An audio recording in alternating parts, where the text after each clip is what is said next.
Michael clenched his fists but forced a smile for Clara's sake. Daniel, this is my home too. Father built this mansion for all his children. Daniel sneered. Don't deceive yourself. Father built it for those who respect him, not rebels who run off to marry against his wishes. He looked at Clara with disdain. Especially not for her. Clara lowered her head, shame washing over her. Michael placed a protective arm around her shoulder. She's my wife, and you will respect her. Before Daniel could respond, their father, Chief Williams, appeared on the balcony. His deep voice cut through the air. Michael, I warned you. You chose your path when you married that woman without my blessing. If you want a roof over your head, go to the boys' quarters. That's where you belong. Father, Michael's voice cracked. We are your blood. Chief Williams turned his back. Blood doesn't break tradition. Tears welled in Clara's eyes, but she forced them back. She whispered, Michael, maybe we should leave. Michael shook his head firmly. No, Clara. We have nowhere else to go. If it means staying in the boys' quarters, then so be it. I'll endure it for us. Daniel smirked. Then follow me. I'll show you your new palace. The mansion doors shut loudly behind them, like the house itself had rejected them. Daniel led them past the grand gardens, swimming pool, and tennis court. Every step reminded Michael of what was being denied him. Finally, they reached the small row of single rooms at the far back of the compound. This is it, Daniel said mockingly. Hope you enjoy your new kingdom. He tossed a rusty key at Michael's feet and walked away laughing. Michael bent to pick it up. The key was old and stained, nothing like the golden handles of the mansion. He unlocked the door, and they stepped inside. The room was small, dusty, and filled with cobwebs. The bed was broken, and the ceiling leaked in one corner. A foul smell lingered in the air. Clara covered her nose. Michael, we can't stay here. Michael's chest tightened. He wanted to scream, to run back to the mansion and demand respect. But instead, he took Clara's hands and said softly, We will make this place our home. Just give me time. That night, as rain poured, water dripped from the roof onto the floor. Clara curled up against Michael, whispering, I feel unwanted. Michael stroked her hair. They may hate us, but one day they will see. I'll rise again, Clara. I promise you. Outside, the mansion lights glowed brightly, mocking the darkness of their little room. The next morning, Clara went to fetch water from the tap near the servants' quarters. Two maids whispered nearby. Did you hear? Master Michael is staying here now, one said. The other laughed. Imagine! The son of Chief Williams, reduced to this. All because of that woman he married. Clara's face burned with humiliation. She wanted to shout at them, but she bit her lip and walked away quickly. When she returned, Michael noticed her sadness. What happened? He asked. Nothing, she lied, but her eyes betrayed her. Michael sighed. They'll mock us, Clara. But remember, their words don't define us. Only our love does. Later that day, Michael tried to approach his father in the main house, but the guards blocked him. Daniel came out with a glass of wine in hand. Michael, don't bother father. He already made his decision. You're just a tenant now. Michael's anger boiled. One day, Daniel, this mansion will know who I am. You can laugh today, but tomorrow will be different. Daniel smirked. We'll see about that, little brother. Days turned into weeks, and Michael and Clara tried to adjust to their new reality in the boys' quarters. Every morning, Michael left early to look for work, while Clara stayed behind, cleaning and repairing the little room bit by bit. She scrubbed the floors, patched the roof with old rags, and even planted flowers outside to make the place less depressing.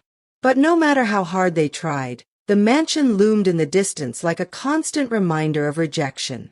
One evening, Clara sat on the broken bed, staring at the ceiling. "Michael," she said softly, "do you ever regret marrying me?" Michael's heart clenched. He knelt before her, holding her face. "Never.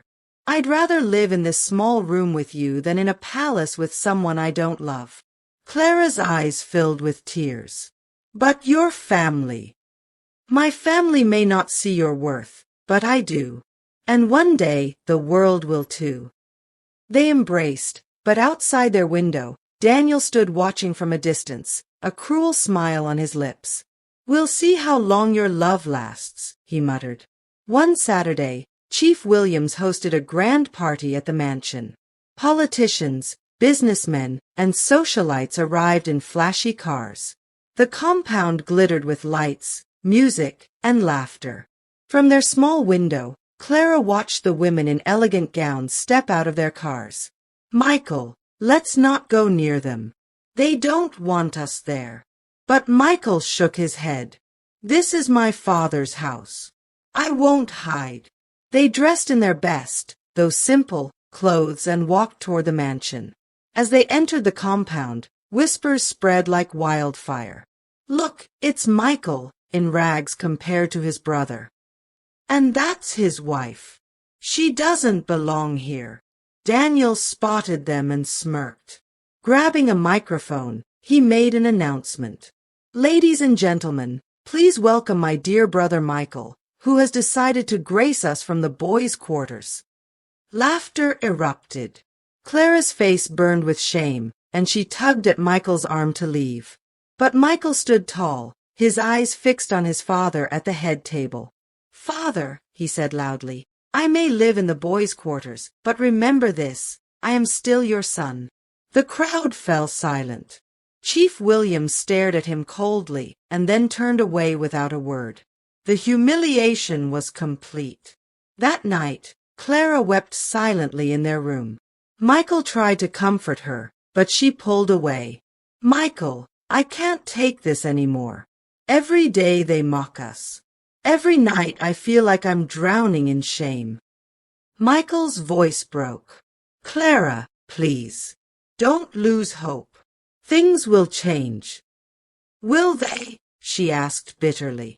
"Or will we waste our lives here while your brother enjoys everything?" Michael had no answer. He felt crushed between his love for his wife and his stubborn loyalty to his family. The next morning, Clara packed a small bag. "Maybe I should go back to my parents for a while. At least there, I won't feel like a burden." Michael grabbed her hand desperately. "No, Clara. If you leave, I have nothing. Please stay. If I must fight the whole world for us, I will. But don't leave me." Clara looked into his pleading eyes. Slowly, she put down the bag. "Then fight, Michael. Fight for us. Because I can't keep living like this." Michael nodded, determination hardening in his chest. "Then I will. Starting now." A week later, Michael was walking through town when he overheard two men discussing a new construction project. They needed skilled supervisors, and the pay was good. Michael, who had once studied civil engineering before dropping out due to lack of funds, saw his chance. He introduced himself and explained his background. The men were skeptical at first, but gave him a small trial. Michael worked tirelessly, impressing everyone with his knowledge and dedication. Within months, he became one of the lead supervisors on the project. Money began to trickle in. He fixed the roof of their room, bought Clara new clothes, and slowly restored her smile. But success attracted attention. Daniel soon heard about it and told their father. "Father," he said bitterly, "Michael is making a name for himself. If we're not careful, people will start respecting him again." Chief Williams frowned. "That boy, he must learn that rebellion never pays. Keep an eye on him, Daniel. We cannot let him rise above his place." Daniel smirked. "Leave it to me, father. I'll make sure he remembers where he belongs. Michael's new job quickly gave him recognition in the city. He was respected for his hard work and honesty, qualities that many admired but his family had ignored. Every evening, he came home to Clara with a tired smile and small gifts, a new dress, fresh food, or flowers from the market. But Daniel couldn't stand it. He told lies about Michael at every chance. "Father, he's flaunting himself in town as if he owns the world. People are whispering that he's the true son of Chief Williams.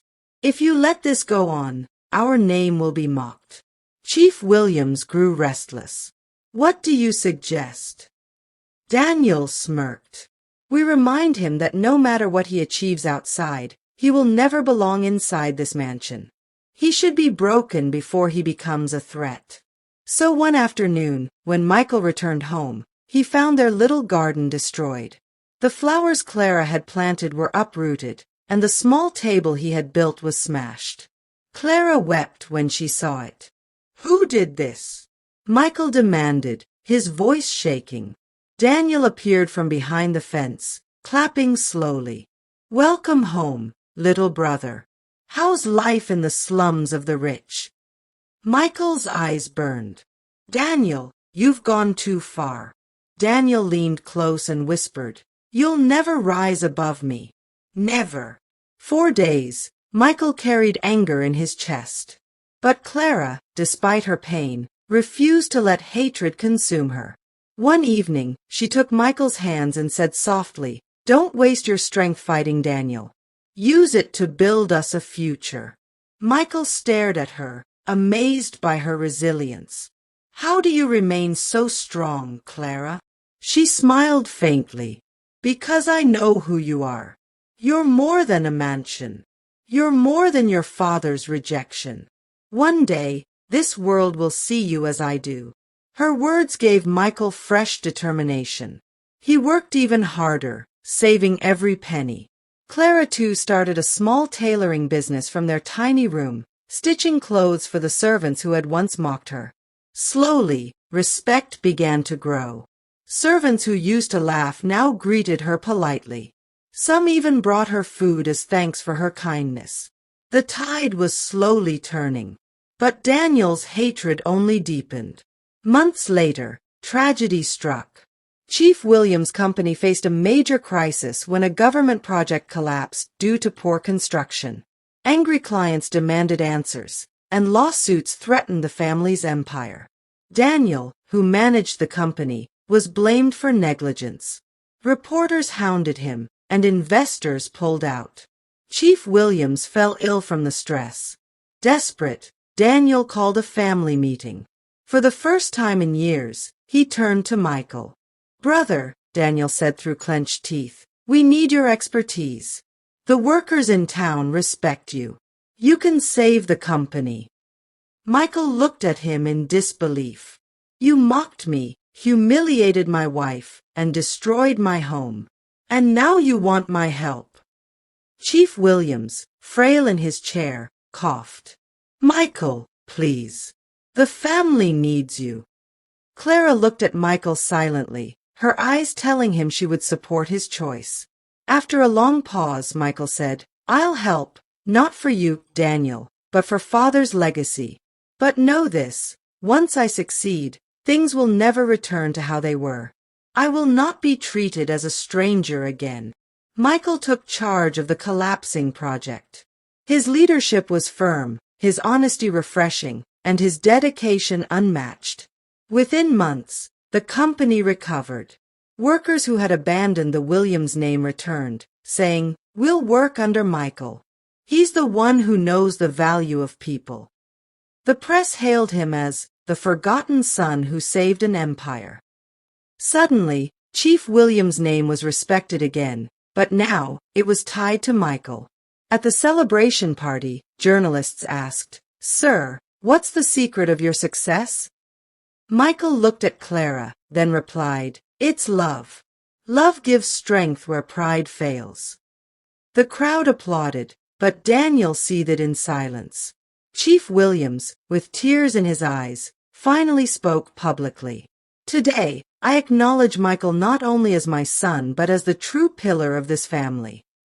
The same mansion that had rejected him now opened its doors wide, but Michael hesitated at the threshold. He turned to Clara and whispered, "Do you want to live here?" Clara squeezed his hand. "Michael, home is where you are. Mansion or no mansion, I already have everything I need." Michael smiled. "Then let them keep their palace. We'll build our own kingdom." Though the company had been saved, Daniel could not accept living in his younger brother's shadow. He felt stripped of dignity, overshadowed by Michael's rising reputation. Every night he drowned himself in expensive wine, grumbling, "Father praises him. The workers worship him. Even the city sings his name. What about me?" One evening, he stormed into Michael's small boys' quarter, where Michael and Clara were eating dinner. "You think you're better than me now, don't you?" Daniel slurred. Michael looked up calmly. "I don't think that, Daniel. I just did what had to be done." "You stole my place," Daniel shouted, slamming the table.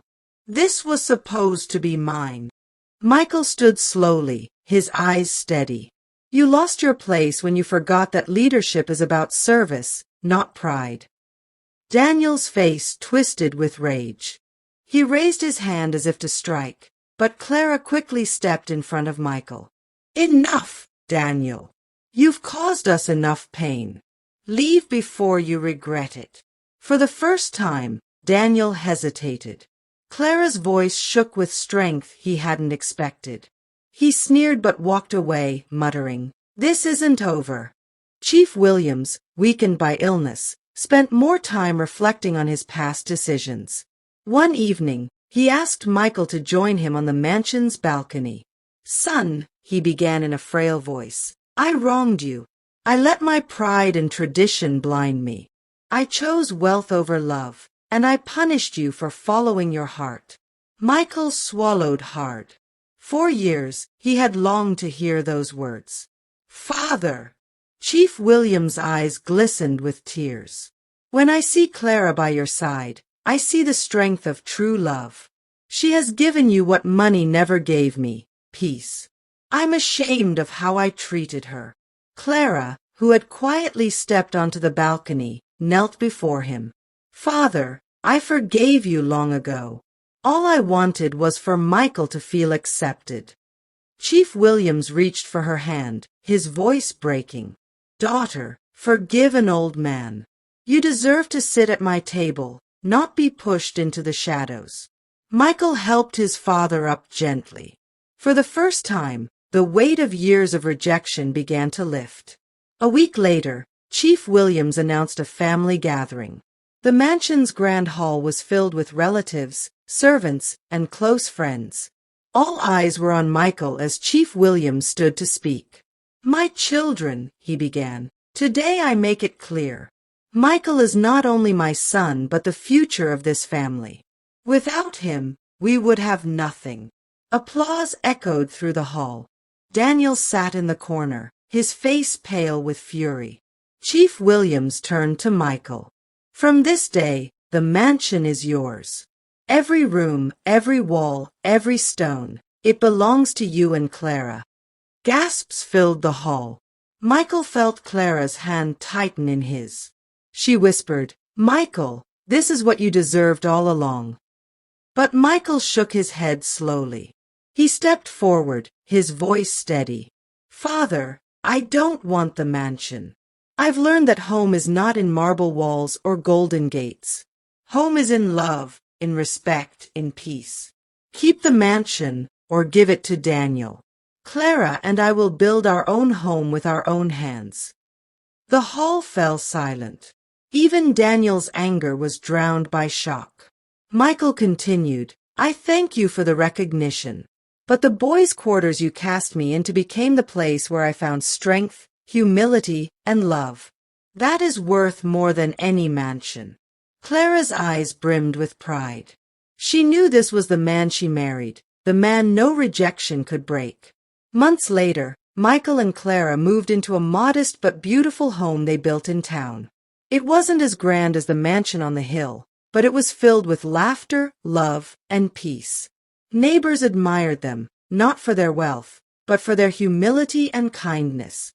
Chief Williams often visited, enjoying the warmth he never felt in his own house.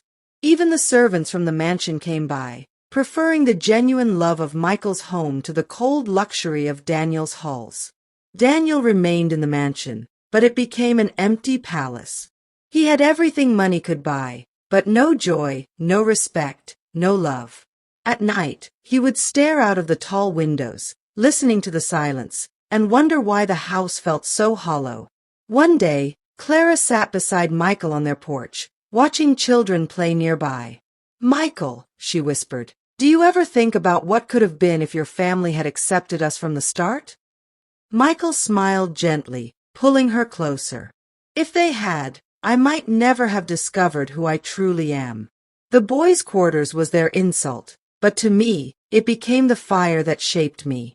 Let them keep their mansion. This," he gestured at their humble but joy-filled home, "this is the mansion that truly belongs to us." And with that, the story of rejection became a story of victory.